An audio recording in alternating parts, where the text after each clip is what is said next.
Hello everyone, welcome back to my channel. তো আমি শুরু করতে চলেছি ওয়েট লস চ্যালেঞ্জ, যেটা আমার থাকবে হচ্ছে 30 দিনের চ্যালেঞ্জ। এখন আমার বডিটা ঠিক এরকম, আর আমার এখন কারেন্ট ওয়েট হচ্ছে 60.30 দেখাচ্ছে।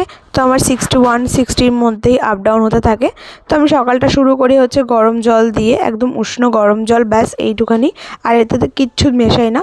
এরপর আমি খেয়ে নিই হচ্ছে এবিসি জুস, যার মধ্যে থাকে বিটরুট, গাজর আর আমলকি। তারপর আমি 30 মিনিটসের একটা ওয়ার্কআউট করি। তারপর আমার শুরু হয়ে যায় ব্রেকফাস্ট। আমি ব্রেকফাস্ট 9:30 থেকে 10টার মধ্যে কমপ্লিট করার চেষ্টা করি।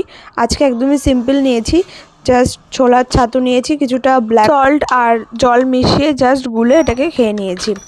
তো এরপর আমার আসে হচ্ছে মিড মর্নিং, যেটা আমার 12টার সময় আমি খাই, সেটা হচ্ছে বেলের শরবত আজকে খেয়েছিলাম। তারপর আমি 1:30 থেকে 2টোর মধ্যে আমি লাঞ্চ কমপ্লিট করি, যেখানে আমার পুরো স্যালাড থেকে সবজি ডাল সম্পূর্ণ থাকে, আর আমি ভাতটাই খাই। আর ইভিনিংয়ে খেয়েছিলাম গ্রিন টি, আর রাতে ছিল ঘুগনি। তো আজকে এখানেই এন্ড করছি, বাই।